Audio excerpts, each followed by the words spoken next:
ప్రభువైన యేసుక్రీస్తు వారి శక్తి కలిగిన నామములో కూడి వచ్చిన ప్రతి ఒక్కరికి నా ప్రత్యేకమైన వందనాలు చెల్లిస్తున్నాను. దేవుని యొక్క మాటలో నుంచి మనం గడిచిన వారం విన్నటువంటి మాట నుంచి మరికొంచెం ఉండిపోయింది.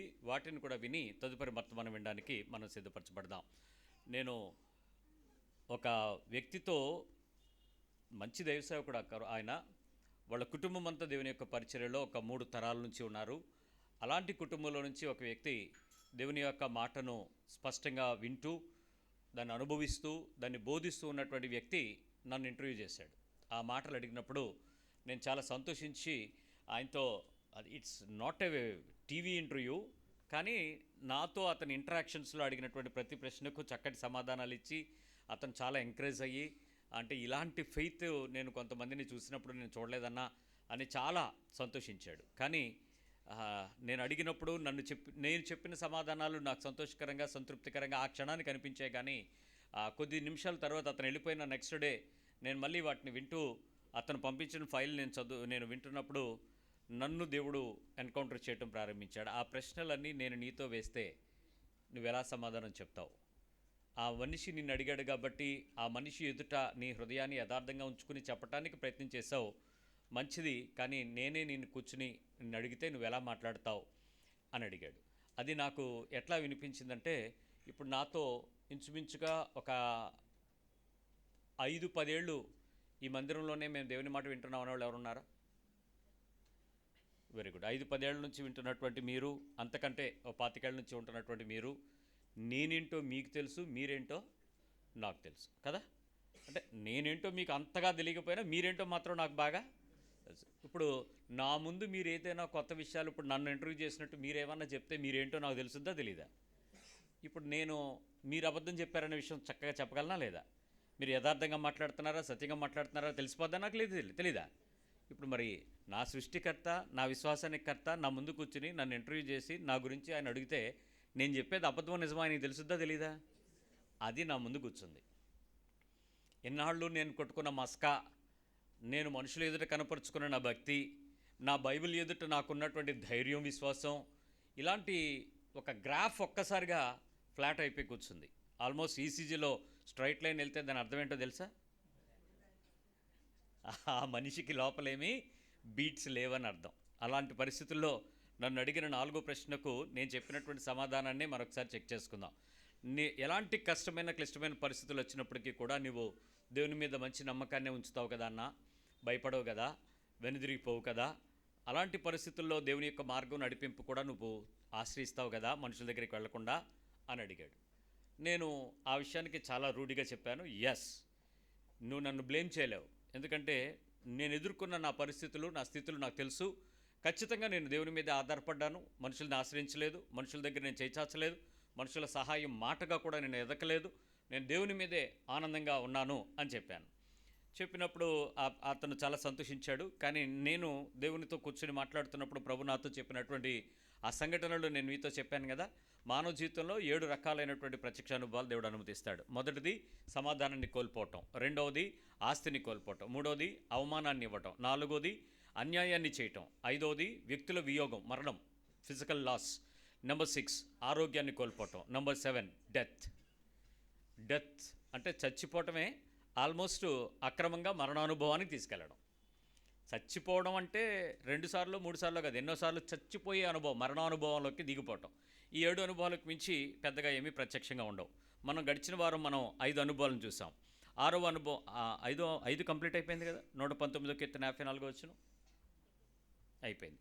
6వ అనుభవంలోకి ఈరోజు వెళ్దాం. అంటే నన్ను ప్రభు ప్రశ్నించినటువంటి ఎన్కౌంటర్ నాకు ఎట్లా ఉందో నేను చెప్తాను. నీ జీవితంలో లేక నా జీవితంలో అకాలమైనటువంటి భయాలు, సడన్ న్యూస్, ఓ పెద్ద హజార్డ్ నీకు వచ్చినప్పుడు, ఆందోళన చెందించేటువంటి వార్తలు వర్తమానాలు నీకు అందినప్పుడు, కాళ్ళ కింద భూమి అదురుతున్న అనుభవం నీకు వచ్చినప్పుడు, వ్యక్తుల యొక్క వర్తమానాలు ఎడబాటు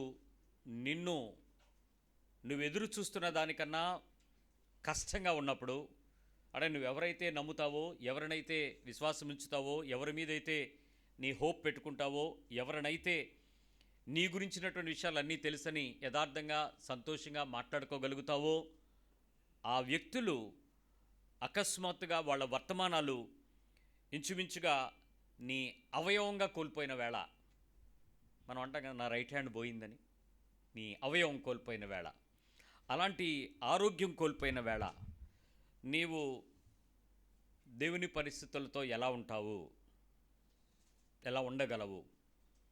అలాంటి షాక్ న్యూస్ స్టెప్ ఆన్ నీ మీద జరిగితే, ఒకదాని తర్వాత ఒక పరిస్థితి నిన్ను దాడి చేస్తే, ఆ వ్యక్తుల యొక్క పరిస్థితులే నీ మీద, నువ్వు నమ్ముతున్న వ్యక్తులే నీకు అకస్మాత్తుగా మారిపోతే ఎలాంటి నమ్మకాన్ని నువ్వు దేవుని మీద ఉంచుతావు? నేను ఒక ఇంటర్వ్యూకి వెళ్తున్నాను, ఒక సహాయం అడిగాను, నువ్వు వెళ్ళిన వెంటనే ఫోన్ చేయి, ఆ ఇంటర్వ్యూలో కూర్చున్నాడు నాకు తెలుసు, నేను మాట్లాడతాను, నీకు ఉద్యోగం వచ్చేస్తే తెలుపు అన్నాడు. వెనక్కి తిరిగి చూడక్కర్లేదన్నాడు.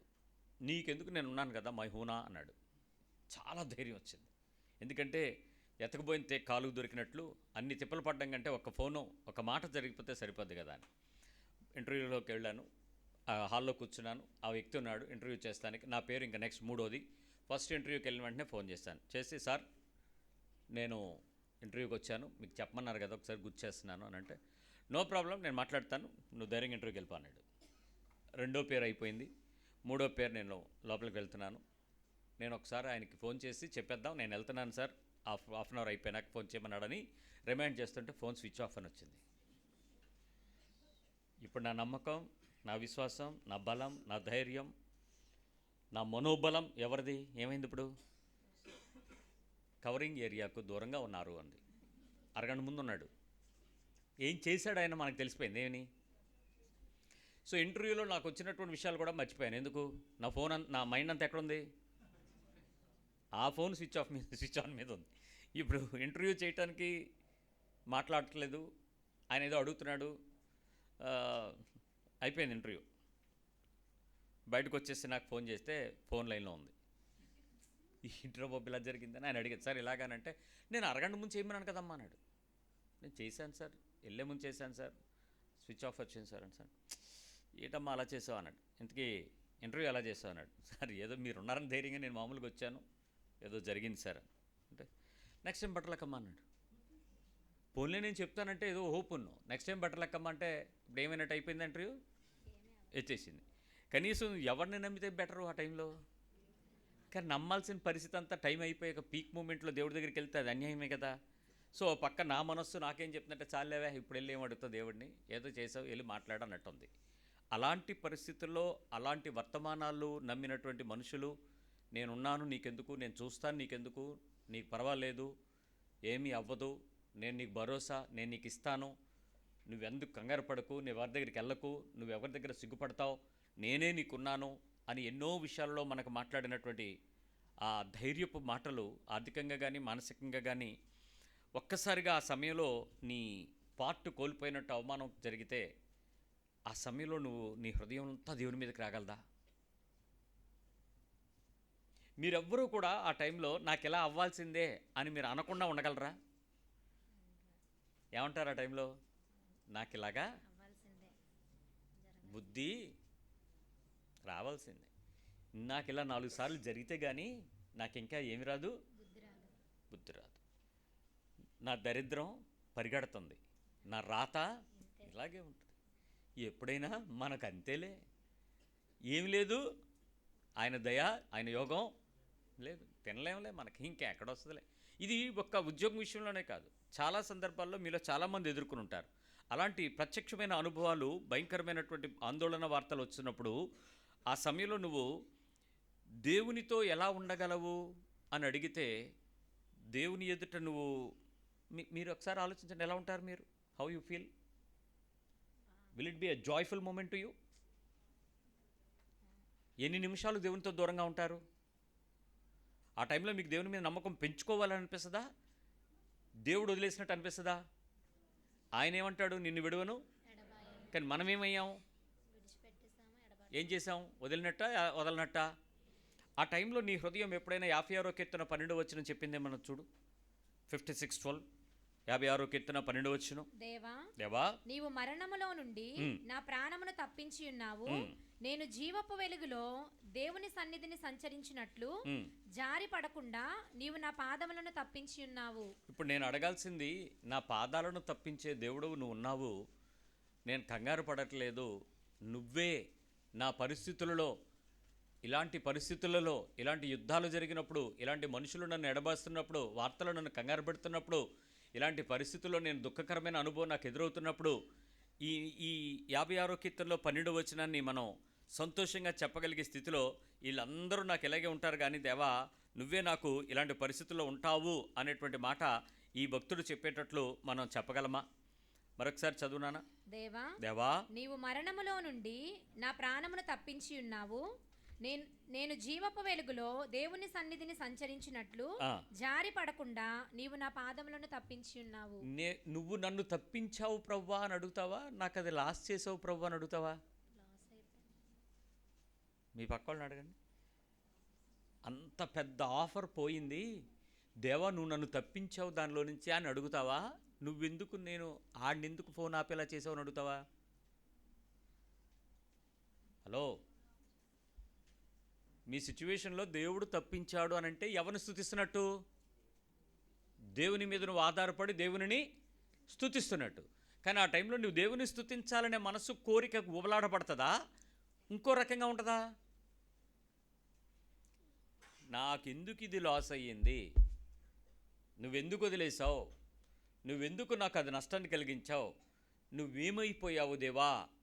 నీ హృదయం దేవుని మీద ఉందా, దేవుని మీద దుఃఖంతో ఉందా? ఎంత పెద్ద లాసో జరిగినప్పుడు, అలాంటి పరిస్థితులు నీ జీవితంలో మరణపడకల మీదకు సైతం నువ్వు వచ్చేస్తున్నప్పుడు, నీ ఒంటరితనం నిన్ను నిందిస్తున్నప్పుడు, నిన్ను నువ్వు శపించుకుంటున్న సందర్భం వస్తున్నప్పుడు, ఇంకేం చేయాలి అనే ఆలోచన కలుగుతున్నప్పుడు నువ్వు దేవుని మీద నీ పూర్తి నమ్మకాన్ని పెట్టగలవా? దేవుణ్ణి నమ్మడం అంటే పొద్దున్న లేచిన వెంటనే నన్ను చూసుకో, నన్ను కాపాడుకో, భోజనం చేసేటోడు దీవించు, ఆశీర్వదించు, లేనోడికి ఇవ్వు, సాయంత్రం పడుకుంటున్నాడు ప్రభువా నువ్వు చూసుకో, రాత్రి నేను తిరిగి వచ్చినాక నువ్వు నన్ను పడుకున్నప్పుడు తెల్లారి జ్ఞాపకం చేసుకో, ఇవా దేవుడు నమ్మడం అంటే? ఉదయం 2 చాప్టర్లు, మధ్యాహ్నం 1 చాప్టర్, సాయంత్రం 1 చాప్టర్, 5 సార్లు ప్రార్థన దావిచ్చేసాడని చెప్పి ప్రార్థన చేయటం ఇయా దేవుడు నమ్మడం అంటే? క్యాలెండర్లో వర్తమానం, వాట్సాప్లో వర్తమానం, ఫేస్బుక్లో వర్తమానం, ఇన్స్టాగ్రామ్లో బైబిల్లో వర్డ్లు ఈ చదువుకోవటమా దేవుడు నమ్మడం అంటే? ఏంటి దేవుడిని నమ్మడం అంటే? ఎప్పుడు, ఏ కాలంలో? అన్నీ బాగున్నప్పుడు ఎవరు నమ్మరు? అందరూ బాగా నమ్ముతారు. పరిస్థితి ఎదురైనప్పుడు నువ్వేం చేయగలవు? నిన్న శుక్రవారం ఒక సంఘటన చెప్తే చాలా బాధ అనిపించింది. మామిడాకులు, రూపో కాసో, కాసు, పసుపు తాళ్ళు, కుంకుమ భరిణెలు పంచిపెట్టడానికి, జాకెట్ ముక్కలు అన్నీ కొనుక్కొచ్చుకొని ఇంట్లో చక్కగా అలంకరించుకొని, తెల్లవారికి కావాల్సిన తలకు రంగులు అన్నీ వేసుకుని, తలస్నానం చేసుకోవటానికి అన్నీ రెడీ చేసుకుని రాత్రి చక్కగా పడుకుంది. తెల్లవారు కాళ్ళకి దండం పెట్టడమే నెక్స్ట్. ఆ రాత్రి దండమే వెళ్ళిపోయాడు ఆయన. భర్త చనిపోయాడు. వ్రతం తెల్లారి శుక్రవారం రాత్రి ఆయన చనిపోయాడు. ఇప్పుడు ఎవరికి దండం పెడద్ది? అన్నీ మూటకట్టి నాకు ఫోన్ చేసింది. నేను అనుకున్నాను ఏ దేవుడు లేడు, మా ఆయన చనిపోయాడు అన్నయ్య, నేనేమో పెద్ద ఎత్తున వృత్తం చేసుకుందాం అనుకున్నాను, ముత్తైదులను పిలుద్దాం అనుకున్నాను, నా మాంగళ్యం గట్టిగా ఉండాలనే కదా నేను పూజ చేస్తాను, ఆ మాంగళ్యమే తీపోయింది, ఏంటా దేవుడు, ఏంటా దేవత అని. నాకెందుకు ఫోన్ చేసావు, చర్చకొచ్చేద్దాం అనుకుంటున్నావు అని అడిగాను నేను. అడిగితే నాకు వచ్చిన షార్ట్ ఆన్సర్ ఏంటో తెలుసా? అర్ధరాత్రి 1 గంట కమ్యూనికేషన్ ఇది మాట్లాడుతున్నప్పుడు ఆమె నాతో అంటుంది ఏంటో తెలుసా? నీ దేవుడైనా ఉంటే నా మొగుడిని కాపాడాలి కదా అంది. నువ్వేమో ఇంకో దేవుడికి దండం పెడతా, నీ దేవుడు అయినా ఉంటే మా ఆయన్ని కాపాడాలి కదా అంటే, ఇప్పుడు నువ్వు నా దేవుడి దగ్గరికి వస్తే కాపాడుండేవాడేమో అని నేనంటే, అసలు ఉంటే కదా ఎవడైనా అంది. సరే ఇంతకీ ఇప్పుడు నాకు ఇన్ఫర్మేషన్ ఇస్తున్నావా, గొడవాడుతున్నావా 1 గంటకి? ఏంటంటే నా దుఃఖం, నా కష్టం, నా భర్త చనిపోయాడు, నీకు నవ్వులాటగా ఉందా? సరే కాసేపు సముదాయించి ఫోన్ పెట్టాను, అది వేరే విషయం. అలాంటి సందర్భం వచ్చినప్పుడు దేవా నెక్స్ట్ రోజులు చూడకుండా, రాబోతున్న గడ్డు కాలం చూడకుండా నా భర్తని నీ దగ్గర తీసుకెళ్ళావా, దేవునికి స్తోత్రం అనేవాళ్ళు ఉన్నారా? రాబోతున్న దినాలు సుఖమైన దినాలా, కష్టమైన దినాలా? అమ్మయ్య, మీకు అందరికీ తెలుసు కదా, అన్ని ఇబ్బందులే కదా, అన్నీ ఇటువైపు ప్రభుత్వం, ఇటువైపు ప్రజలు, ఇటువైపు కుటుంబం, ఇటువైపు మానసికంగా, ఒకవైపు ఆరోగ్యం, అన్నీ. ఇంకో కొత్త అవుట్ బ్రేక్ రాబోతుంది. కరోనా మర్చిపోయారు ఇంకా. అమెరికాలో ఒకవైపు కరోనా నడుస్తుంది, ఇంకొకటి వస్తుంది ఇప్పుడు, ఇంకో వర్తమానం. ఈసారి లాక్డౌన్లు ఏమి ఉండవు, బయటికి వెళ్ళి అవుట్ డౌన్లే, తిరగడం, సావడం, చచ్చిపోయినాడు అటు నుంచి పంపించేయడం. అంతకన్నా సివియర్ బ్రేక్. ఇప్పటికే వరల్డ్ అలారం కొట్టేసింది, WHO వార్నింగ్స్ ఇచ్చేసింది, SUP రిలీజ్ చేసింది. సో ఇక అన్నీ ఒకటి స్టార్ట్ అవుతాయి, మనం వినబోతాం. దేవా అవన్నీ తప్పించి మా ఆయన్నో మా పిల్లలను తీసుకెళ్ళిపోయే స్తోత్రం అని ఈ పదం చెప్పగలమా? 116 కీర్తనలో 8వ వచనంలో భక్తుడు ఎంత మనసుతో ప్రార్థన చేస్తాడో చూడండి. 116:8 మరణము నుండి నా ప్రాణమును కన్నీళ్లు విడవకుండా నా కన్నులను జారిపడకుండా నా పాదములను నీవు తప్పించి ఉన్నావు. చక్కగా ప్రార్థన చేసేటప్పుడంట భక్తుడు ఏ రకమైన పరిస్థితులు వచ్చినా ఈ మాట నా హృదయంలో నేను చెప్పగలగాలి. ఏంటి ప్రభువా ఇది? Happy lord. ఒక పాస్టర్గా అనేక మంది శవాలను చూశాను నేను, అనేక మంది మరణాలను డిక్లేర్ చేశాను నేను, అనేక మందిని గోతులో పట్టుపెట్టి మట్టి మొదట వేసిన నేను, అనేక మంది ICUలో చెవుల్లోకి వెళ్ళి గుండె మాత్రమే కొట్టుకుంటూ చలనం లేని కోమాలో ఉండేటువంటి మనుషుల చెవుల దగ్గరికి వెళ్ళి గట్టిగా అరిచి ప్రార్థన చేశాను నేను. డెత్ డిక్లేర్ కూడా చేశాను కొంతమందిని చూసి, నా కళ్ళ ముందు ప్రార్థన చేసిన తర్వాత అయిపోయి చనిపోయిన తర్వాత. అంత ధైర్యంగా ఉండేటువంటి పరిస్థితుల్లో కొన్ని మరణాలను ఈ మాట నేను చెప్పలేకపోయాను. నా కుటుంబంలో జరిగిన మరణాలకి ఈ మాట నేను చెప్పలేకపోయాను. బయటికి చాలా గంభీరంగా ఉన్నాను, నా కళ్ళమ్మడి చుక్క నీళ్ళు రాలా, నా నోట్లోంచి ఆ 2 నిట్టూర్పులు రాలా.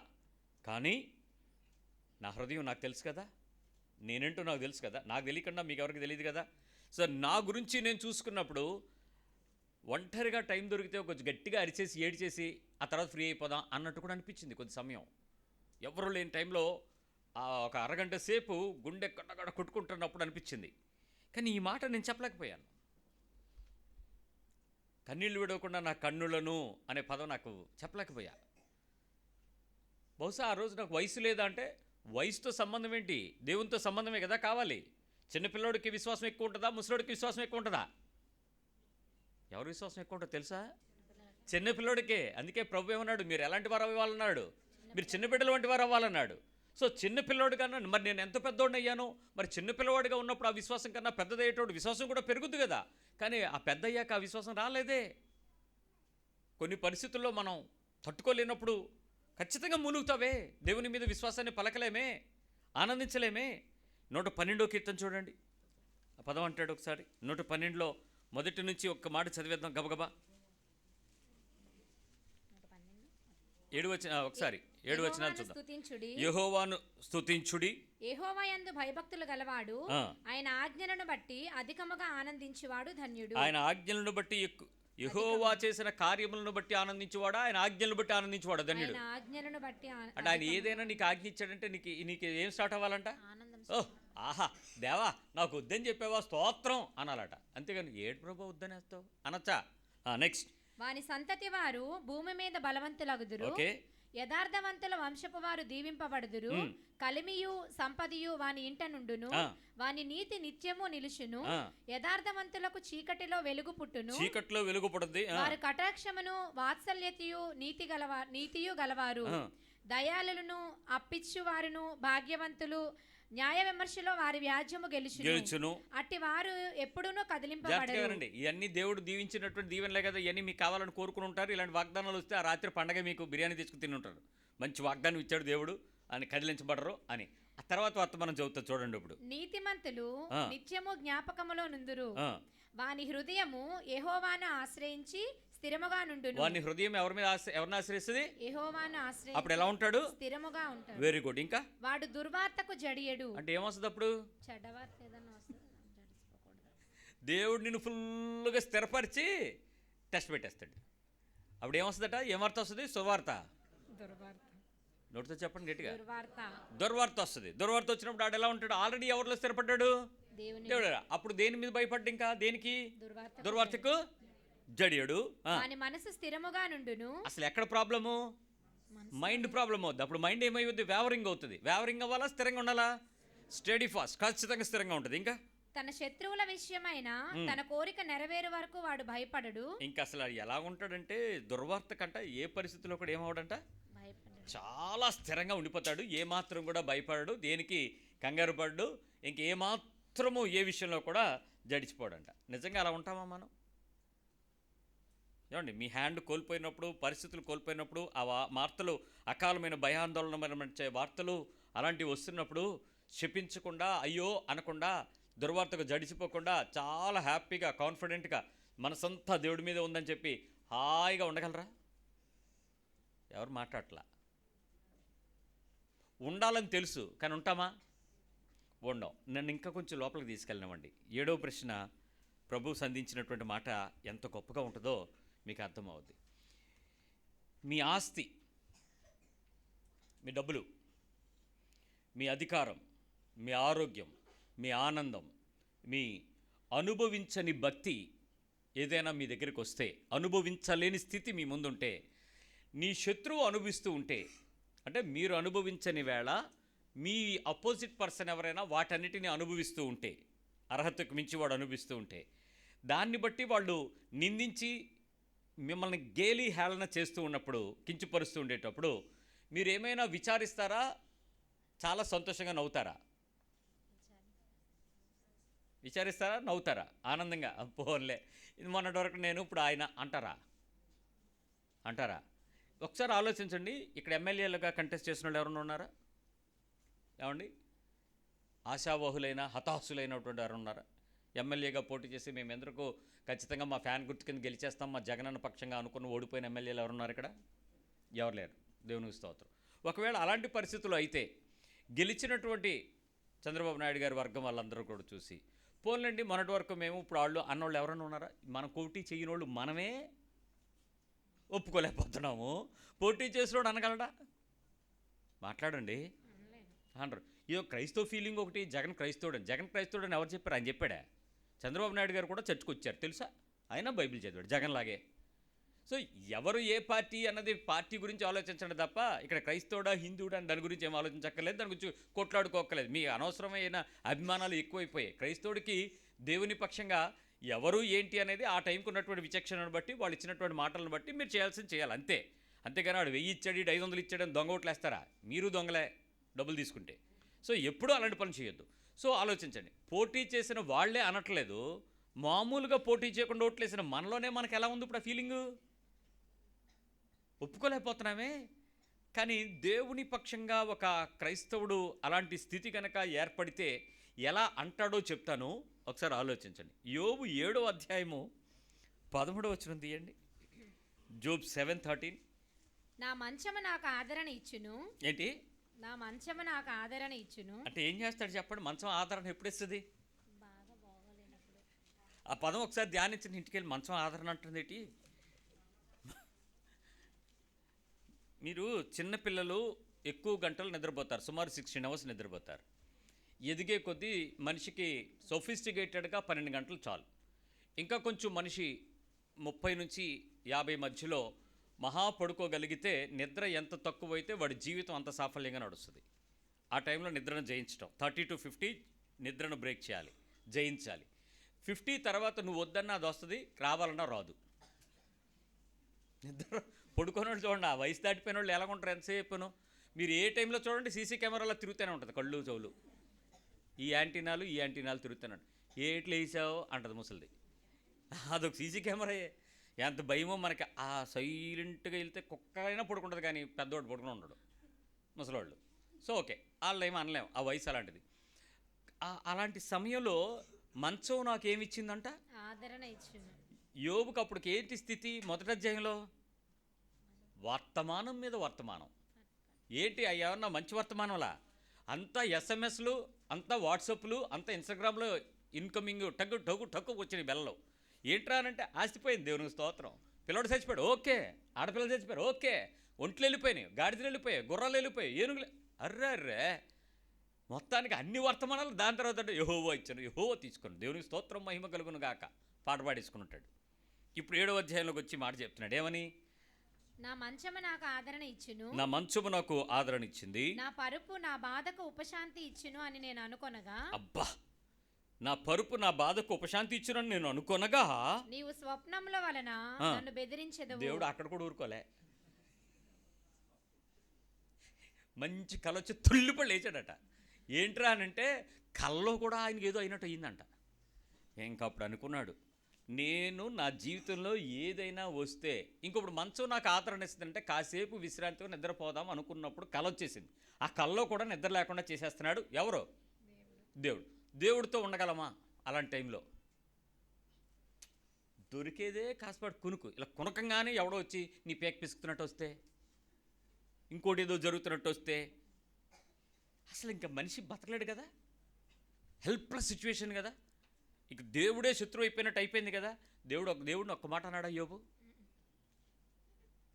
అంటే నీ బ్రతుకులో నీ ఆస్తి, నీ అధికారం, నీ ఆరోగ్యం, నీ ఆనందం అనుభవిస్తూ పోయి ఒక్కసారిగా నువ్వు బికారిగా నిలబడుతున్న సందర్భంలో ఒక క్యారెక్టర్ని నీ ముందు నీతిమంతుడని ప్రజెంట్ చేసి న్యాయవంతుడని చెప్పి దేవుడు అతనితో ఉన్నాడని అతనికి మరలా దయచేసి చూపిస్తుంటే చాలామందికి అర్థమైంది ఏంటంటే, నష్టాన్ని ఎదుర్కొన్న యోబు విశ్వాసాన్ని, యోబు నమ్మకత్వాన్ని, యోబు తన జీవితంలో దేవుని మీద ఆధారపడిన స్థితిని కనపడకుండా 42వ అధ్యాయంలో ఉన్న వచనాలు నాకు 2 రెట్లు ఇస్తాడు దేవుడు అని ఆశపడతా నేర్చుకున్నారు. అది విశ్వాసం అట.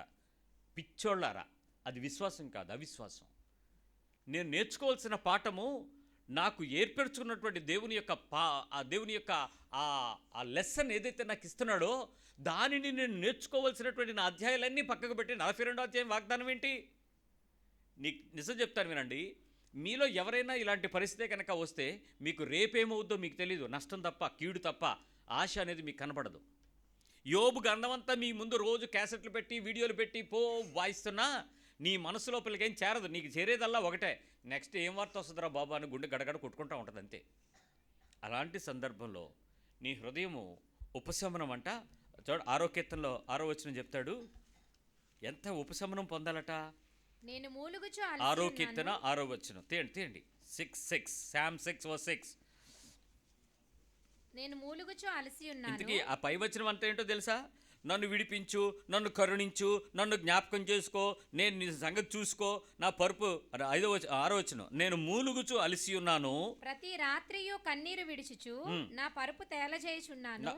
పరుపే మునిగిపోయేంత తేలిక చేసేంత నిండిపోయేంత ఏడుస్తున్నాడంట. నా కన్నీళ్ళ చేత నా పడక కొట్టుకొని పోవుచున్నది. కన్నీళ్ళ చేత పడక కొట్టుకొని పోవుచున్నది. ఇది ఏమన్నా వరదలా? ఇది ఏమన్నా తుఫానా? ఇది సడన్గా వచ్చిన సునామీయా? ఏంటట ఆ సునామీ? కన్నీటి సునామీ. పరుపు ఏమవుతుందంట? లేచిపోతుంది. ఏంటంటే అతిశయంగా వాడినటువంటి వచనమైనా అతడి బ్రతుకులో అంతటి దుఃఖానికి మించిన ఒక్క సంతోషపు మనం లేదు అని చెప్పడానికి భక్తుడు ఆ విషయంలో దావీదు ఆ దుఃఖాన్ని వెలుబుచ్చుతున్నాడు. అంటే అంత దుఃఖం ఈరోజు మనం అనుభవించలేమేమో, అనుభవించడానికి కూడా మనకు అర్హత లేదేమో, ఇవ్వలేమేమో.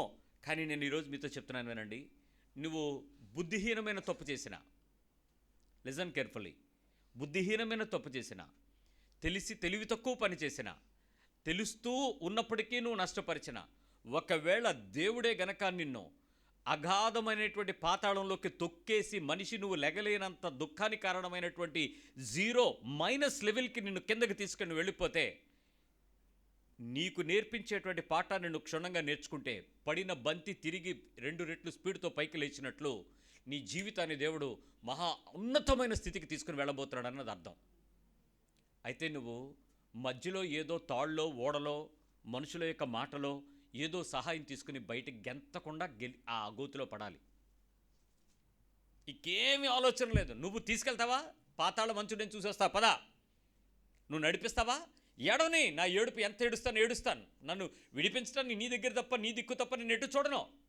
నువ్వు బుద్ధిహీనంగా తప్పు చేసినప్పటికీ కూడా, విత్ యువర్ ఇంటెన్షనల్ మిస్టేక్ చేసినప్పటికీ కూడా, నోయింగ్లీ నిన్ను గనక దేవుడు ఆర్థికంగా, మానసికంగా, ఆరోగ్యంగా, కుటుంబపరమైన ఒక అవమానపు ఆ అగాధంలోకి దించితే నువ్వు నోరు మూసుకుని దిగడానికి ప్రయత్నించేయి. దుఃఖమంతా దేవుని మీద పెట్టుకోవడానికి, మనసు పెట్టుకోవడానికి ప్రయత్నించేయి. ఏమాత్రమూ అలసిపోకుండా, విశ్రాంతి లేకుండా దేవుని దగ్గర నీ కన్నీటిని కారనివ్వు. నిన్ను దేవుడు లేవనెత్తగలిగిన ఉన్నత స్థితి కన్నా ప్రపంచంలో ఇంకొకడెవడు కూడా ఆ స్థితికి రాలేనంతగా పెడతాడు. గొర్రెలు కాసుకున్న వాడి ఏడుపు దావీదు నక్షత్రం ఉదయించేలాగా చేసేసాడంటే దావీదు ఎంత లోతుకెళ్ళి ఉంటాడు. యోబు రెండింతలు అధిక ఫలం పొందుకున్నాడంటే ఎంత లేసు దుఃఖం పొందుంటాడు. ఈరోజు ఆ దుఃఖం పొందుకోవటానికి మన హృదయాలు దేవుని మీద అచంచలమైన నమ్మక విశ్వాసాన్ని పెంచలేమో, ఉంచలేమో. ఒక పార్టీ దుఃఖాన్ని మీరు నిర్లిప్తంగా ఎదుర్కొంటారు. Let me tell you a small example. ఒక వ్యక్తి చనిపోయాడు, భార్య గగ్గోలు పెడుతుంది, 3 పిల్లల్ని నన్ను రోడ్డు మీద పెట్టి వెళ్ళిపోవటానికి ఏ దేవుడికి మనసు వచ్చిందయ్యా, నువ్వు మనిషివేనా అని తిడతా ఉంది భర్తని. అలా నుంచొని చూస్తున్నాం, ఏం అనలేకపోతున్నాం. 3 చిన్న చిన్న పిల్లలే, ఒక 1.5 year 1 year డిఫరెన్సెస్లో ఉన్నారు. 2 ఆడపిల్లలు, మగపిల్లాడు. వాళ్ళకు కూడా ఏం తెలియదు, నాన్న చచ్చిపోయాడు అన్నట్టు. అంటే 4, 3, 2 ఆ వయసులో ఉన్నారు పిల్లలు. అలా చూస్తున్నారు. మేము కూడా ఏం అనలేకపోతున్నాం. అక్కడికి మేము ఇంటి నుంచి అక్కడికి వెళ్ళేటప్పుడు 2-3 పిలిచి చెప్పాను, అరే బాబా ఆయన చనిపోయాడు కదా, పిల్లల విషయంలో కంగారు పడద్దని చెప్పండి, ఆడపిల్లలు మనం చదివిద్దాం, పెళ్లి చేద్దాం, బాబుని మనం హాస్టల్లో పెడదాం, ఏమి అవ్వదు, ఆవిడని ధైర్యంగా ఉండమని చెప్పు, ఏదో ఒక ఉద్యోగం ఆవిడకి ఏర్పాటు చేద్దాం, ఏమి కంగారు పడదు. మేము అందరం చెప్పుకున్నాం. కానీ ఆవిడ భర్త శరీరం మీద పడి రోధిస్తున్న ఏడుపులోంచి వచ్చిన మాటల్ని కంట్రోల్ చేయలేకపోయాం. ఇంకా తాగి కూడా చచ్చిపోలేదు, యాక్సిడెంట్లో కూడా చచ్చిపోలేదు, ఆరోగ్యకరమైన కుర్రాడే, మంచి 36 years, 3 పిల్లల తండ్రి, స్పాట్ చనిపోయాడు. ఆ టైంలో ఆమె ఏడుపుని మేము ఆపలేకపోయాం. ఎవరు ఆపగలరు? ఆ దుఃఖంలో ఎవరు ఆపగలరు? కానీ మీరు ఆ టైంకి ఆ మనస్సులో ఉండేటువంటి ఆ సహోదరి, ఆమె దుఃఖం ఏ అనుభవం అయితే అనుభవిస్తుందో ఆమెకు మనం చెప్పగలమా దేవుడు అని? ఆ సమయంలో జరిగిన సువర్తమానం ఏంటో తెలుసా? ఒక ఆయన ఎవరో వచ్చాడు, పాస్టర్ గారు ఎవరండి అని అడిగాడు నన్ను. నేనేనండి. సార్ ఒక్క నిమిషం బయటికి రండి అన్నాడు. పక్కకి వెళ్ళాను. సార్ ఈయన చనిపోయాడు అన్నటువంటి FIR అంటే ఫస్ట్ ఇన్ఫర్మేషన్ రిపోర్ట్ మాకు వేరే వాళ్ళు ఫోన్ చేశారండి, మేము వచ్చాము. అతను LIC కట్టాడు సార్, 50 లక్షలు వస్తున్నాయి సార్, అది మరి జాగ్రత్తగా ఆవిడకే అందించాలి సార్ అని. మాకు నవ్వు వచ్చింది. ఫస్ట్ నాకు నవ్వు వచ్చింది. ఏమని? అమ్మయ్యా కనీసం పోతే పోయాడు, కానీ బతికుండగా 50 లక్షలు అయితే LIC ఎప్పుడు వస్తుంది? 2 చేతులు దీపం ఆర్పేశాక వస్తాయి. LIC ఎలా ఉంటుంది? ఇలా కదా,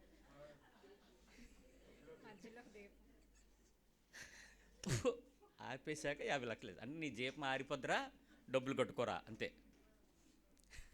LIC వాళ్ళు నన్ను ఏమనకండి, నేనేం మీకు వ్యతిరేకం కాదు. సో మొత్తానికి వచ్చాయి. ఫోన్ లేకపోతే పోయాడు, కానీ 50 లక్షలు, పిల్లలు లైఫ్ అంతా సెటిల్ అయిపోద్ది, ఆవిడకి భర్త లేడని లోటు తప్ప డబ్బు ఉంది కదా అని ఆమెని జాగ్రత్తగా, అలాగే సార్ కంగారు పడకండి, ఫార్మాలిటీస్ అని నేను ఫిల్అప్ చేస్తాను, SI గారు వచ్చారు, మిగిలిన నేను చూసుకుంటానని చెప్పాం. వీకే గుడ్ భరోసా ఇచ్చాం, ఏం పర్వాలేదని మాకు కూడా ధైర్యం వచ్చింది. మొత్తానికి కార్యక్రమం అంతా సజావుగా జరిగిపోయింది. ఇంటికి వచ్చిన తర్వాత ఆమె ఏడుస్తుంటే కూర్చోబెట్టి చెప్పాను, తల్లి నువ్వు స్నానం చేసిరా, ఆఫీసర్ గారు వస్తారు, సంతకాలు పెట్టాలి, ఆయన చనిపోయేటప్పుడు కొన్ని విషయాలు చేశాడనంటే, పోన్లేండి నా బాధ దేవుడు చూశాడు, దేవుని స్తోత్రం, వాటిని ఎక్కడెక్కడ పెట్టాలో ఎలా పెట్టాలో చెప్పండి అన్నయ్య మీరే, నెలకి ఇంట్రెస్ట్ వచ్చేలా చూడండి, ఏ కాకులు గద్దలు రాకుండా చూడండి, పిల్లల్ని ఇలాగే గడిపించుకుపోతాను అంతే. చూడండి, డబ్బు ఉంది కాబట్టి ఆవిడలో ఏం కలిగింది? కొంచెం ధైర్యం కలిగింది. ఇప్పుడు సంతోషంగా జీవితం ఏమవుద్ది? 3 పిల్లల్ని తీసుకెళ్ళిపోద్ది. ఇప్పుడు ఏమీ లేదు అన్నప్పుడు ఒక 2-3 రోజులు ఏడిసిన తర్వాత ఆ భార్య పిల్లల్ని పెంచడం మానేస్తుందా? పెళ్లి చేసుకుని వెళ్ళిపోద్దా మగోళ్ళలాగా? ఆడది ఖచ్చితంగా నడుము కొట్టుకుని పిల్లల కోసం జీవితం సమర్పించుకుంటుంది. మగోడైతే ఉండలేడు, వండలేడు, కాబట్టి ఖచ్చితంగా ఏదో తెప్పలు పడతాడు, చేసేస్తాడు, కరువుకి కక్కుర్తి కదా, అది పోతుంది. సో నడుము కొట్టుకుని ఈ సహోదరి చక్కగా ఒక మాట చెప్పింది.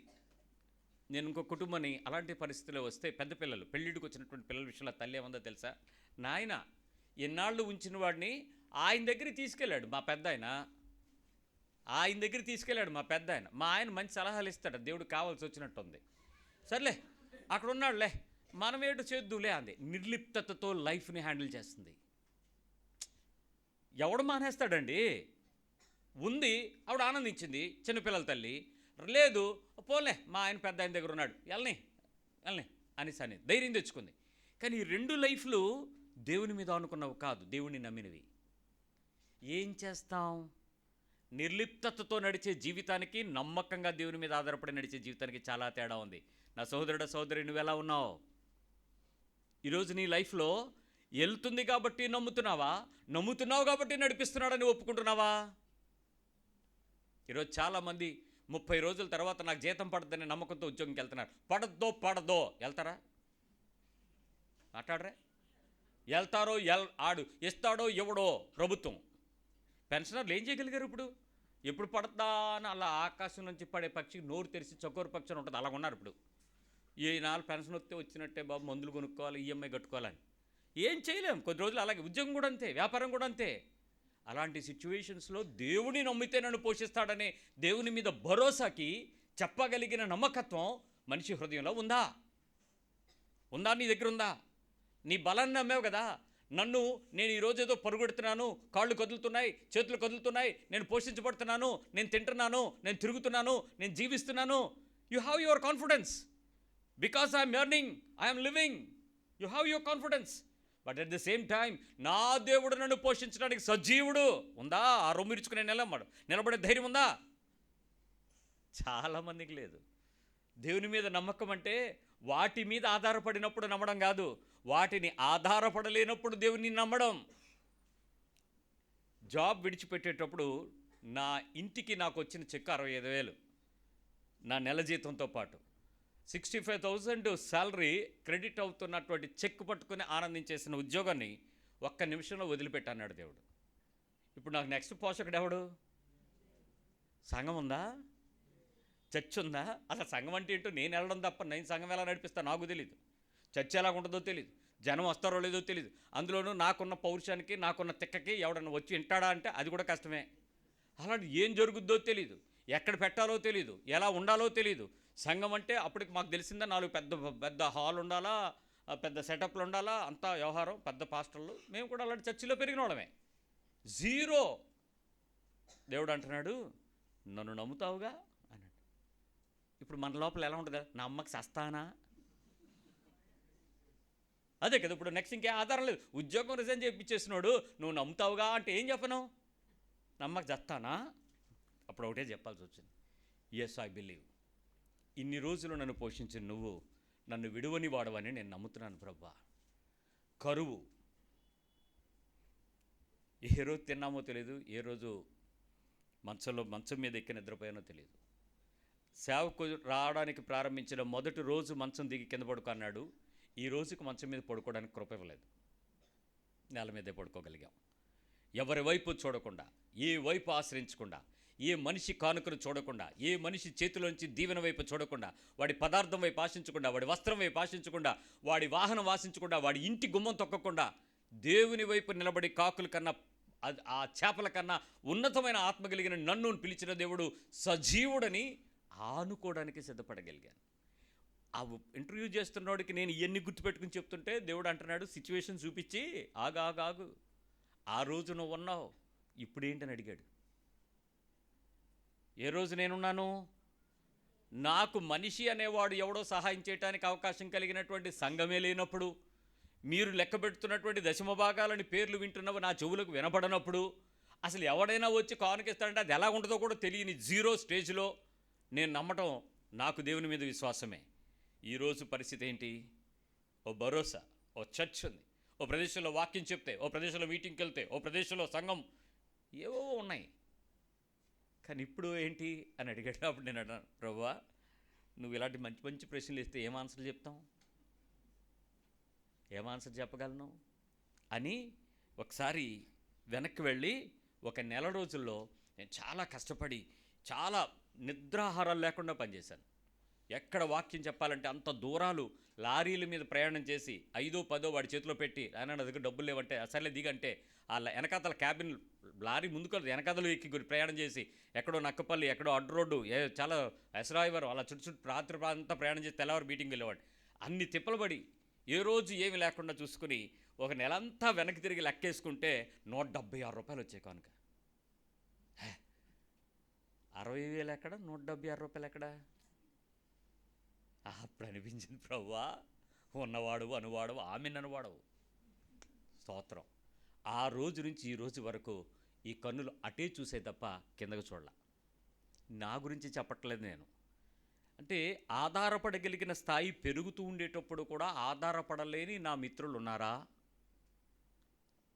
నమ్మదగిన వాగ్దానాలు ఉన్న మనుషులున్న రోజుల్లో నమ్మదగిన వాగ్దానం చేసి తిరిగి లేచిన దేవుని యందు చూడగలిగిన కన్నులు ఉన్నాయా? వ్యాపారం రేపు వస్తుందో లేదో తెలియదు. 10 సార్లు ప్రయాణం చేసి పరిస్థితుల మధ్యలో నీకు సహాయం దొరకకపోతే దేవుని నమ్ముతావా? నీ నెత్తిని నువ్వు కొట్టుకుని చెప్పించుకుంటావా? ఏంటి నా దరిద్రం అంటావా? ఎటువైపు చూస్తావు? మూలుగు దుఃఖము దేవుని సన్నిధిలో తప్ప మనిషికి తెలియకుండా నీ హృదయం ఉండగలదా? నేను ఇప్పటికీ అడుగుతున్నాను, ఛాలెంజ్ చేసి చెప్తా. ఆ రోజుల్లో నాతో ఉన్న మనుషులు ఉన్నారు, ఈరోజు కూడా నాతో ఉన్న మనుషులు ఉన్నారు. ఏ రోజైనా నేను ఏ మనిషి వైపైనా ఈ శరీరం చూసినట్లు కానీ, చాచినట్లు కానీ, మాట రహస్యంగా చెప్పినట్లు కానీ ఎవరైనా నాతో ఉన్నవాళ్ళు నన్ను కనిపెడతా ఉంటారు కదండి. ఎంత నా పక్కన ఉన్నా నేనేంటో అనేది నా గురించి నిజం కన్నా ఇంకా వెనక రౌండ్ చెక్ చేయడానికి. ఇప్పుడు నా మీద మీకు కోపం వచ్చిందనుకో, నా గురించి ఏం మాట్లాడతారు? మంచి మాట్లాడతారు, చెడు మాట్లాడతారా? ఉత్తప్పుడు మంచి మాట్లాడి కోపం వచ్చినప్పుడు చెడు ఎందుకు వచ్చింది? ఎందుకంటే మంచిగా ఉండేటప్పుడు కూడా నీ రికవరీ అదే, క్యాప్చరింగ్ అదే చేసింది. సో అలాంటి పరిస్థితుల్లో నా గురించి ఇప్పటికైనా ఏదో ఒకటి చెప్పగలగలగా ఈ విషయంలో, అప్పుడు ఆలోచించుకో. అలాంటి సందర్భంలో నువ్వు ఈ పదాన్ని చెప్పగలవో లేదో ఒకసారి చెక్ చేయి. ఇప్పుడు ఇంకొక అడుగు ముందుకు తీసుకెళ్తాను మిమ్మల్ని. ఆలోచించి చెప్పండి. చాలాసార్లు ఏం చేయాలో మాకు దారి తెలియట్లేదు అనే పదం విన్నారా లేదా? అంటే ఎటు పాలు పోవట్లేదు. ఇంకా చెప్పాలంటే అది కొన్నిసార్లు డెసిషన్ తీసుకోలేకపోతున్నాం అంటారు కదా. ఒక ఆవిడ వచ్చింది, పాస్టర్ గారు ఆర్టీసీలో జాబ్ వచ్చిందండి అంది. దేవునికి స్తోత్రం అంది. మరుసటి రోజు వచ్చి రైల్వేలో జాబ్ వచ్చిందండి అంది. ఏటమ్మా, ఒకటి రావడమే గగనం అయిపోతుంది, 2 కార్డులు పట్టుకొచ్చు. సార్ ఎంఆర్ఓ ఆఫీస్లో కూడా జాబ్ వచ్చిందన్న. నువ్వేట బాబు పేపర్లో వచ్చేలాగా ఉన్నావు, అన్నీ ఒకదాని తర్వాత వచ్చేస్తాయండి. బ్యాంకులో కూడా వచ్చేలాగా ఉందండి నాకు. దేవుని స్తోత్రం. ఇప్పుడు ఏం జాయిన్ అవుదాం అనుకుంటున్నానండి. అదేనండి బేసిక్ టీఏ చూసుకుని అంది. ఇప్పుడు దేని చూసి జాయిన్ అవుద్ది? దేవుని చిత్తం అడుగుద్దా? డిఏ ఆ కింద చూసుకుంటుందా? రిటైర్ అయ్యి పెట్టేవాడికి ఎన్ని బెనిఫిట్లు వస్తాయి, ఇప్పుడు జాయిన్ అయిన వెంటనే ఇనిషియల్గా ఎంత శాలరీ ఎక్కువ వస్తుంది, అదే కదా చూసుకుని వెళ్తావు. తక్కువ ప్రొఫెషన్ పీరియడ్ ఏంటి, ఎక్కడ ట్రాన్స్ఫర్లు ఉండవు, నీ లెక్క దేవుడా చెప్పరే? ఓ 2-3 ఆప్షన్లు వస్తే మీకు దేవుడా ఇంకేమన్నానా? ఇక్కడ నీ చేతి పని కూడా నీకు 4-5 పనులు నేర్పితే అప్పుడు నువ్వు దేవుడి దగ్గరికి వెళ్ళవు, నీ చేతులు నమ్ముతావు. ఇప్పుడు నీ నమ్మకం ఎవరవ్వాలి? మాట్లాడరే, సౌండ్ రావట్లేదు. ఎందుకంటే అదేంటి నేను దేవుడు అన్ని ఆఫర్స్ నీ చేతిలో పెట్టుకున్నప్పుడు దేవుడు అనగలవా? నీ మనసు నీతో చెప్పుద్ది. సో అప్పుడు వాళ్ళు చెప్పేది ఒకటే, ఎటెల్లాలో దారి తెలియట్లేదు పాస్టర్ గారు, మీరు లాటరీ వేసి చెప్పండి. ఎవరు లాటరీ వేయాలి? దానికి మీ భాషలో చెప్పాలంటే మీరు దేవుని చిత్తం కనిపెట్టి ప్రార్థనలు మీరే చేసుకుని మాకు ప్రత్యక్షత ఇవ్వండి, మేము వెళ్ళి దానిలో దూరుతాం. ఇదే కదా, దారి పోచట్లేదు. మంచికి పోతే చెడు అవుతుంది. మంచి చేద్దాం అనుకుంటున్నాను, తిరిగి నాకు ముద్ర పడిపోతుంది. ఎన్ని ప్రయత్నాలు చేసినా తిరిగి నాకే చుట్టుకుంటున్నాయి, అన్నీ ఫెయిలే. ఆల్ అటెంప్ట్స్ ఘోరమైన ఫెయిల్ అవుతున్నాయి. పరిస్థితుల్లో పోన్లే, ఇది కాదు కొంచెమైనా వ్యాపారం డెవలప్ అవుద్దని ఏమైనా ప్రయత్నం చేస్తే అది ఇంకో 1,50,000 2 లక్షలు అప్పులు తీరుతుంది. పైకి లాగట్లే, సింక్ అయిపోతున్నాను. దానికి తోడు విపరీతమైనటువంటి భయం. ఓ పక్క భయం. ఎందుకే ఆ భయం అంతా దేనికో తెలుసా? నెక్స్ట్ కేసు ఎక్కడ ఎత్తాడనని. పోలీస్ కేసులు, కోర్టు కేసులు. ఈ రకంగా ఇలాగ ఆలోచిస్తున్న లోపు ఓ మంచి వార్త ఏంటంటే అగ్రిగోల్డ్ ఎత్తేసిందని. ఇంకా సూపరు, ప్రభువా దేవునికి స్తోత్రం అనగానే నా గురించి పేపర్లో వచ్చేసింది. పేపర్లో వేసాడు, ఈడు కూడా ఎత్తేసాడని నా గురించి. అంటే ఆ వ్యక్తి ఎవరైతే చెప్తున్నాడు అతను, ఇతడు ఇలాంటోడు, ఇతని ఫర్మ్ ఇలాంటిది అని చెప్పి రకరకాల న్యూస్లు వచ్చేసినాయి. ఇప్పుడు ఇలాంటి పరిస్థితుల్లో నువ్వు దేవుడే దిక్కు, దేవుడే ఆశ్రయం అనగలవా? ఇలాంటి సిచ్యువేషన్స్లో ఆశ్రయము నా దుర్గము దేవుడని చెప్పగలరా? ఎంతమంది నా మాటలు వింటున్నాడు? వినబడుతున్నాయా? అనగలమా? పోనీ మీరు కూడా వాళ్ళకి ప్రార్థన చేసేటప్పుడు ధైర్యం చెప్పగలరా? నేను ఆ వ్యక్తితో మాట్లాడుతునేటప్పుడు ఆ వ్యక్తి నాతో చెప్పినటువంటి సంభాషణకు నా హృదయం నాతో చెప్పిన మాట మీకు చెప్తాను, వినండి. అతను ఏమంటాడంటే, పాస్టర్ గారు నేను శిక్షలు తప్పించుకోను సార్, తప్పించుకోను, తరం పడతాను. వాడు వచ్చి అడిగినప్పుడు నోరు మూసుకుని తిట్టించుకుంటాను. నేను పారిపోను, వెయిట్ చేస్తాను. అన్నీ నిండిపోని, నా పాత్ర నిండిపోని, నా కన్నీరు నిండిపోని, నా బుడ్డే నా పుస్తకం రాసేని నిండిపోని. కానీ చచ్చి మాన్నం, ప్రార్థన మాన్నం, దేవుడిని స్తుతించడం కూడా మాన్నం. ఎవరున్నారు ఇక్కడ? పిల్లలు కూడా చేతులు ఎత్తట్లేదు, అదేటో మరి. చచ్చి మాన్నం, ప్రార్థన మానడం, స్తుతించడం మానడం. దేవుడు నాకేం చేశాడు సార్? ఇవన్నీ నాకు అవుతూనే ఉంటాయి, ఈ లోకంలో ఉన్నాను కాబట్టి. దేవుడి గురించి నేనెందుకు సార్ తిరుగుబాటు చేయాలన్నాడు. నువ్వురా యోబు తమ్ముడివి, శబాష్. యేసుప్రభుని నమ్ముకున్నాను అన్నోడివి నువ్వే. ఇలాంటి వాళ్ళు మీరు ఎవరైనా చూసారా? ఒకవేళ చర్చి మాన్న అన్నోడు అందరికన్నా లాస్ట్లో వచ్చి పాస్టర్ గారు ప్రైజ్ లాడని వెళ్ళిపోయినోడు కాదు, అందరికన్నా ముందు వచ్చి చర్చి తుడిచేవాడు ఆడే, ఆడు అలా ఆవిడ. సూపరు. ఇలాంటి పరిస్థితుల్లో ప్రార్థన మానను, పాటలు మానను, చర్చి మారను, కొత్త కీర్తన పాడతాను, నా స్థితులకు అర్హతకు మించి దేవునికి చెల్లిస్తాను. ఈ కమిట్మెంట్ ఎప్పుడు వస్తుంది మీకు? అంత డెప్త్లో దేవుడు గురించి ఆలోచిస్తే ఈ సిచ్యువేషన్స్ అన్నిటిని బట్టి నీకు ఫస్ట్ విక్టిమ్ ఎవరు? నీ చెయ్యి ఫస్ట్ ఎవరి మీద చూపిస్తావు? చెప్పరే? దేవుడే. ఏమైనా నీ చేత తప్పు చేయించాడా? దేవుడు చేయించాడా? చేయమంటాడా? పొరపాటు చేయనిచ్చాడా? ఏం జరిగింది? దేవుడు ఏం బాధ్యుడు? మీకు ఎందుకు దేవుడి మీదకి వెళ్ళింది మీ కోపం అంతా? ఫస్ట్ టార్గెట్ ఎంత అమాయకుడండి దేవుడు. తిట్లన్నీ పడేది ఎవరు? అయితే సాతానుగాడు, లేకపోతే దేవుడు.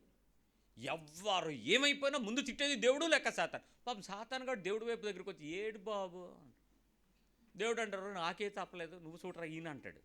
ఇద్దరు కలిసి ఇటువైపు ఒకడేమో సాతాను తిట్టేది, ఒకడేమో దేవుడిని తిట్టేది. వాళ్ళిద్దరు చూసుకుని చూసావా అంతే పద అన్నాడు. యోబు గ్రంథం 4వ అధ్యాయంలో 6వ వచనంలో ఎలీఫస్ చెప్పే మాట విందాము, భలే ఉంది. జోబు 4:6. నీ భక్తి నీకు ధైర్యము పుట్టింపదా? ఏంటి? నీ భక్తి నీకు ధైర్యము పుట్టింపదా? నీ భక్తి నీకు ధైర్యం పుట్టించదా? అంటే ఏం పుట్టించాలి? ధైర్యాన్ని పుట్టించు. నీ భక్తి నీకేం పుట్టించాలి? ధైర్యం. చెప్పండి, నీ భక్తి నీకేం పుట్టించాలి అలాంటి టైంలో? అంత లాసులో, అంత కష్టంలో, అంత దుఃఖంలో, అంత అవమానంలో, అంత రోడ్డు మీద పడినప్పుడు, అంత మనుషులు గేలి చేస్తున్నప్పుడు, అలాంటి పరిస్థితుల్లో నీ ప్రాణం నలిగిపోతున్నప్పుడు నీ భక్తి నీకేం పుట్టించాలి? ధైర్యము పుట్టించదా? నీ యథార్థ ప్రవర్తన నీ నిరీక్షణకు ఆధారము కాదా? నీ యథార్థ ప్రవర్తన నీ నిరీక్షణకు ఏం కాదు? ఆధారము కాదా?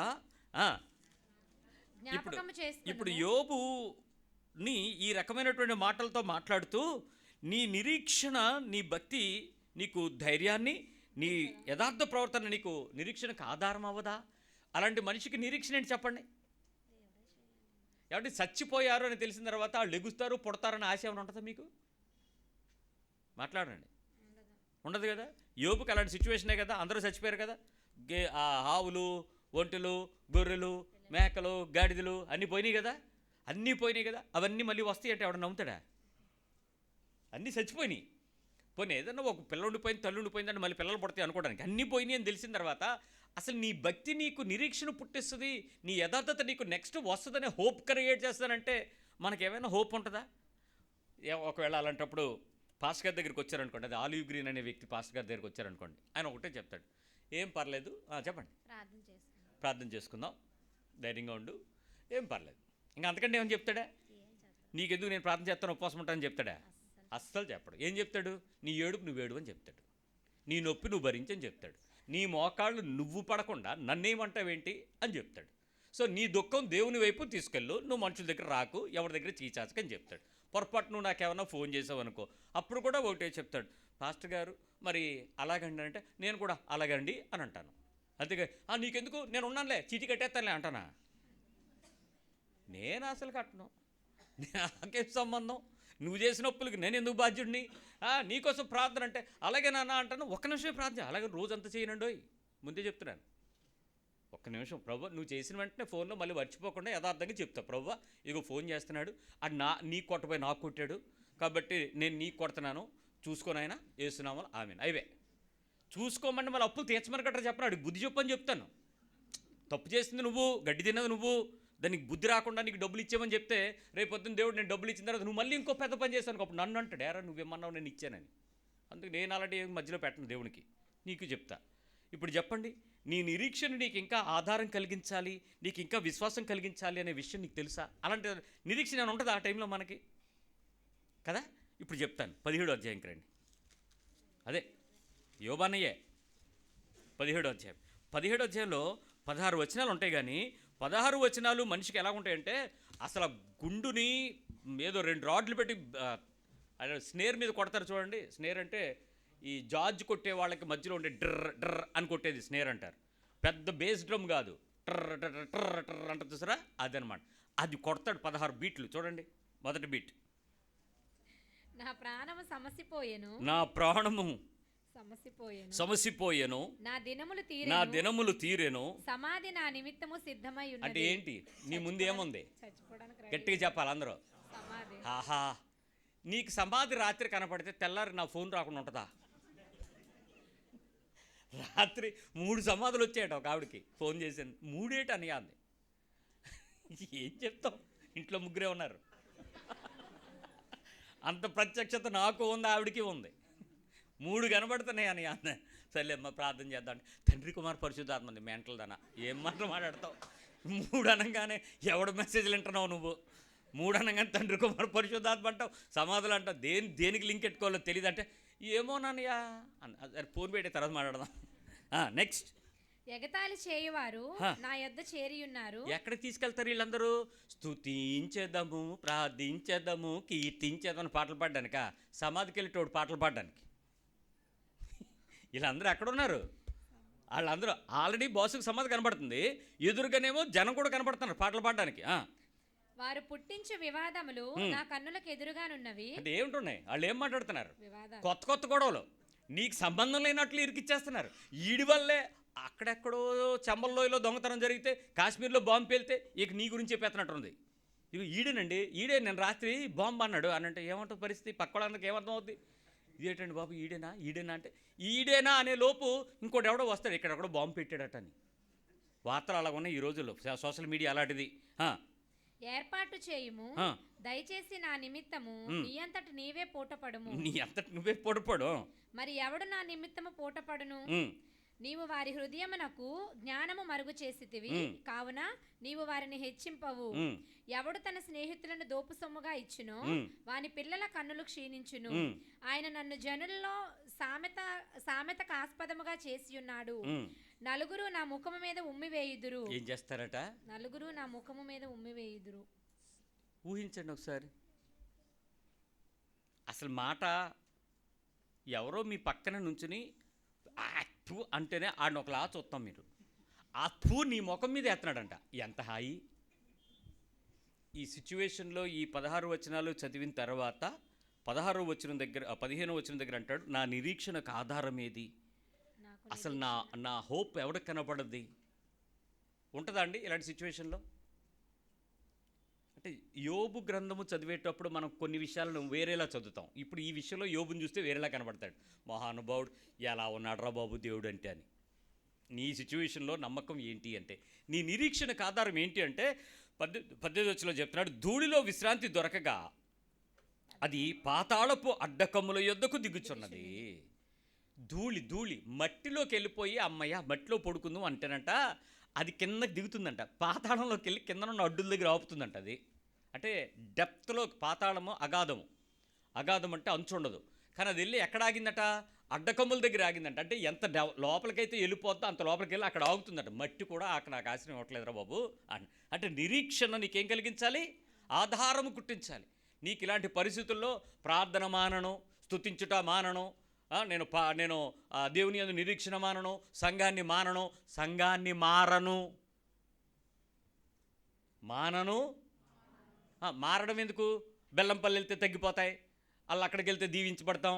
బెంగళూరు వెళ్ళి నా ఆ కారు ఆడికి ఇచ్చేస్తే, రాంబాబు పాస్టర్ గారికి ఇచ్చేస్తే ఆయన నాకు ఆడి కారు ఇస్తాడు. నువ్వు రోడ్డును పడతావా? నువ్వు నీ కారు ఇస్తే ఏదో ఎన్ని దీవెనలు, మెటీరియలిస్టిక్ బ్లెస్సింగ్స్ చెప్పే బోధకులు ఉన్నారు. నువ్వు మారిపోతే ఏదో వచ్చేస్తున్నట్టు ఉంటుంది. ఆ టైంలో నీకు వర్తమానాలు, మెసేజ్లు నీ ఫోన్లో పాపప్లు అవే.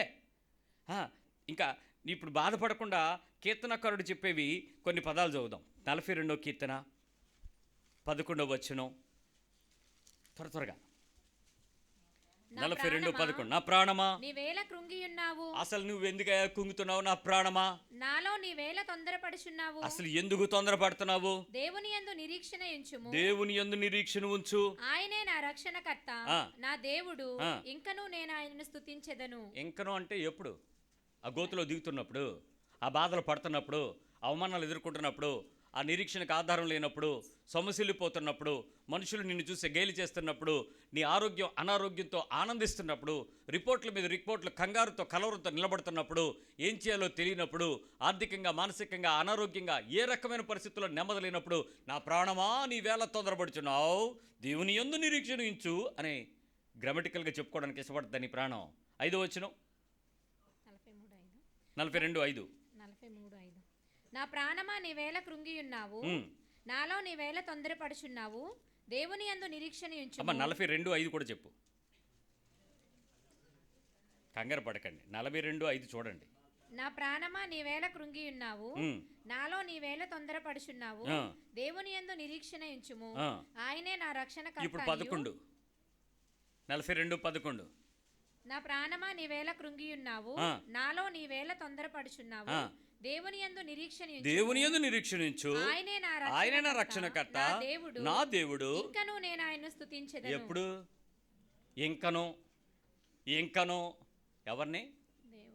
ఇంకను దేవుణ్ణి స్తుతించెదను. ఇప్పుడు 43:5. నా ప్రాణమా నీవేళ కృంగియున్నావు, నాలో నీవేళ తొందరపడుచున్నావు, దేవుని యందు నిరీక్షణ ఉంచుము, ఆయన నా రక్షణకర్త, నా దేవుడు, ఇంకను నేను ఆయన స్తుతించెదను. ఏమీ లేకపోయినా ఆ టైంలో నువ్వు ఇంకా నీ నిరీక్షణకు ఆధారం లేనప్పుడు ఎవరిని స్తుతించాలంట?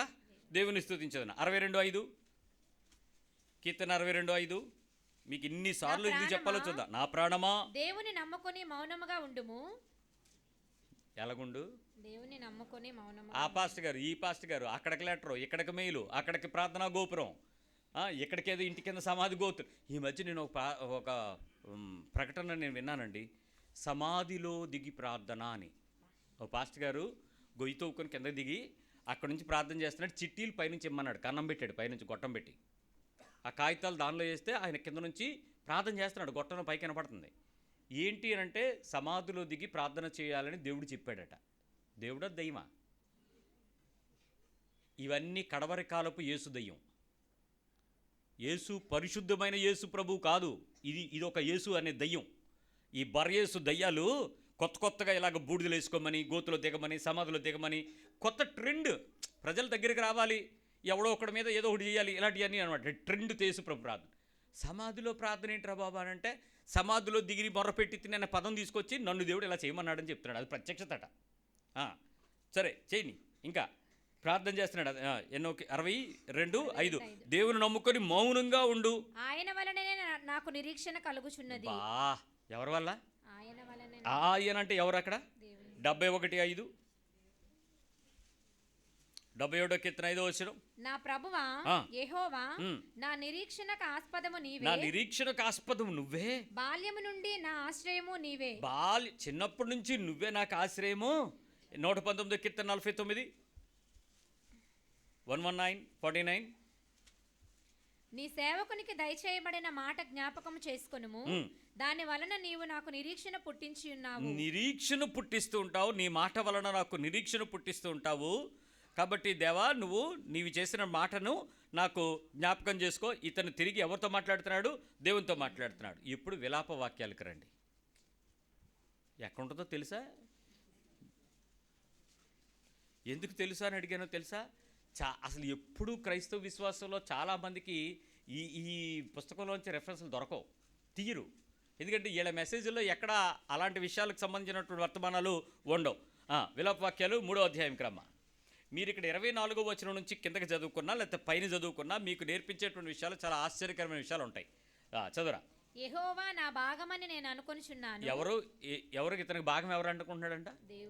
దేవుడే నా భాగమని మీరు అనుకుంటున్నారా? మీ పక్క వాళ్ళని అడగండి, మీరు అనుకుంటున్నారా దేవుడే నీ భాగమని? నోటితో అనుకుంటున్నారా, హృదయంలో అనుకుంటున్నారా? దేవుడే నా భాగం అనుకుంటున్నారా? అనుకున్నాను. ఆయన యందు నేను నమ్మిక ఉంచుకొనుచున్నాను. ఎవరి యందు? దేవుని యందు. దేవుని యందు నేను నమ్మకం ఉంచుకున్నాను. ఇంకా దేవుని ఆశ్రయించు వారి ఎడల ఆ. యెహోవా దయాళుడు, ఆ, తన్ను వెతుకువాని ఎడల ఆయన దయచూపువాడు. తనను వెతుకువారు. ఎవరిని వెతకాలి? దేవుణ్ణి వెతుకువాడు. కానీ ఎవరిని వెతుకుతాం? మన కష్టాలు బాగా కలిగినప్పుడు ఎవరిని వెతుకుతాం? పరిస్థితులు వ్యతిరేకంగా ఉన్నప్పుడు ఎవరిని వెతుకుతాం? దేవుణ్ణే వెతుకుతామా? ఆయన్ను వెతుకువారితో పాటు ఆయన దయాళుడు. ఇంకా నరుల ఆశ కలిగి యెహోవా అనుగ్రహించే రక్షణ కొరకు ఓపికతో కనిపెట్టుట మంచిది. ఏం కలగాలి? ఓపిక. ఓపికతో కనిపెట్టుట మంచిది. దేవుని దగ్గరే కనిపెట్టాలి. ఇంకా యవన కాలమున కాడి మోయుట నరునికి మేలు. యవన కాలంలో కాడిమేట నరునికి మేలు. అతని మీద దాన్ని మోపినవాడు యెహోవాయే. ఎవరు పెడతారు? అది దేవుడే పెడతాడు. ఇంకా కనుక అతడు ఒంటరిగా కూర్చుండి మౌనముగా ఉండవలెను. ఎలాగా? మౌనముగా.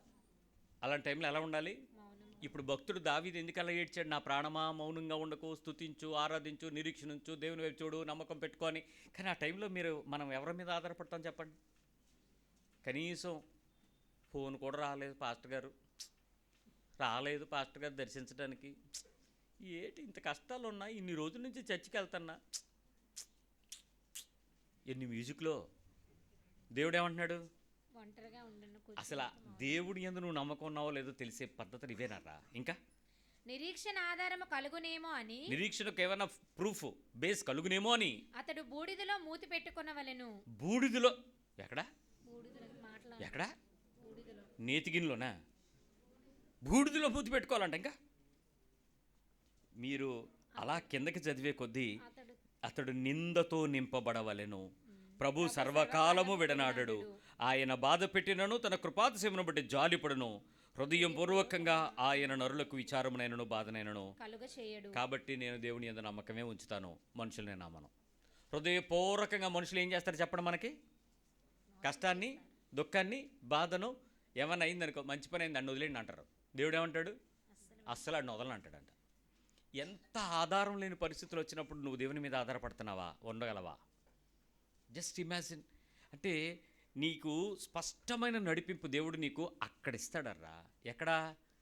సమాధికి వెళ్ళే సిచ్యువేషన్లో మనుషులు నీ దగ్గర అందరూ దూరంగా ఉన్నప్పుడు, ఎవ్వరూ ఉండని ఆ ఒంటరి తనంలో, ఆ సెల్ మధ్యలో, జైలు మధ్యలోకి వెళ్తున్నప్పుడు, పరిస్థితులు అంతా గందరగోళంగా మారిపోయి మనుషుల స్వరాలు ఆగిపోయినప్పుడు, నీవు పోతే బాగున్నని ప్రజలందరూ నిందిస్తున్నప్పుడు, నీ దగ్గర నుంచి ఫోన్ రాకపోతే చాలు దేవుడా అని అందరూ దేవుడికి ప్రార్థన చేస్తున్నందుకు, నీ గురించి ప్రార్థన చేస్తున్నప్పుడు నీ నిరీక్షణ దేవుడవుతాడా?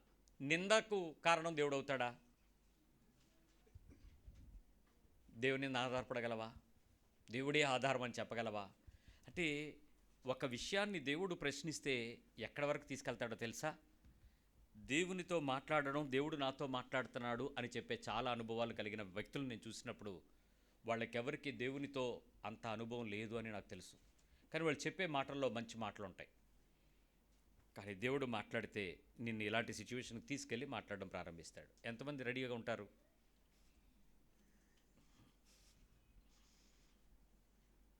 కోరుకుని ఎవడైనా ఇలాంటి కొలువు తెచ్చుకుంటాడా? దేవుడు దేవా నువ్వు నాతో మాట్లాడు, ఇలాగే మాట్లాడు అంటామా? కానీ మీకు తెలుసా, దేవుడిని గుర్తుపట్టగలరు అక్కడే, ఆ అనుభవంలో. ఇలాంటి దుఃఖకరమైన పరిస్థితుల్లో నేను ప్రార్థన మానను, స్తుతించుట మానను, ఆనందించుట మానను, ఆరాధించుట మానను, చర్చి మారను. నా దేవుడు యేసు ప్రభువే. నో గర్వాపసి. గర్వాపసి అంటే ఆ దేవుడు బాగున్నాడా, ఈ దేవుడు బాగున్నాడా? నేను ఒక పిల్లోడు వచ్చాడు, ఆశ్చర్యం అన్నా, దేవుడు చాలా అద్భుతంగా ప్రార్థన చేసుకుంటే సీట్ ఇచ్చాడన్నా అన్నాడు. దేవునికి స్తోత్రం రా. పాస్టర్ గారి దగ్గర నా దగ్గరికి వచ్చి చెప్తున్నాడు, ఆడు ఖచ్చితంగా ఏ దేవుడిని ప్రార్థన చేసి ఉంటాడు. ఆడు క్రైస్తవ కుటుంబంలో పుట్టి పెరిగినాడే. కానీ చేతికి నల్లతాడు ఉంది. ఇదేంటిరా అన్నాను. అంటే తిరుపతి అన్నాడు. ఇదెందుకు కట్టావురా అన్నాడు. ఫ్రెండ్స్ ఇచ్చారు, ఊరికే కొట్టుకున్నాను. మీ నాన్న ఏడాను ఇలా రాను. ఆడేం కట్టాడు తెలుసా అంటే, ఆడు ఫ్రెండ్ ఎవడో ఇది ఇచ్చాడని కట్టాడన్నాను. అసలు నీకు బుద్ధి లేదా, ఆడికి బుద్ధి లేదా? ప్రార్థన చేస్తే దేవుడు ఇచ్చాడంటావు, నిరీక్షణకు ఆధారం ఓ తాడు కట్టావు. ఇప్పుడు నేనేమనాలి? గర్వాపసి అనాలా, ఇంకా వాపస్ అవ్వలేదనాలా? ఎవడో పాస్టర్ అయ్యాడట కాకినాడలో, దానికి పెద్ద న్యూసు. మనలో ఎంతమంది ఆల్రెడీ వాపసీ చుట్టూ తిరుగుతున్న వాళ్ళు లేము. నా నిరీక్షణకు ఆధారం దేవుడే అని చెప్తావా? నీ హృదయం దేవుని మీద నమ్మకం ఉందా? అప్పుడు నీ కన్నులు పైకెత్తు, ప్రార్థన చేద్దాం. నిజంగా నీ కన్నులెత్తి చూడు, నువ్వు దేవుని వైపే కన్నులు ఉన్నాయా? ఇంత సందర్భాలలో అలాంటి సిచ్యువేషన్స్ నాకు రాలేదు కాబట్టి అంటున్నావు. ఒకవేళ ప్రభు నడిపిస్తే నా ఆధారం నువ్వే ప్రభువా అని చెప్పేస్తావా? నిర్లిప్తంగా వెంబడించే దేవుడిని కన్నా ఆధారము దేవుడని చెప్పే స్థాయికి నీ మనస్సు నిలబడగలుగుతుందా? ప్రార్థన చేద్దాం.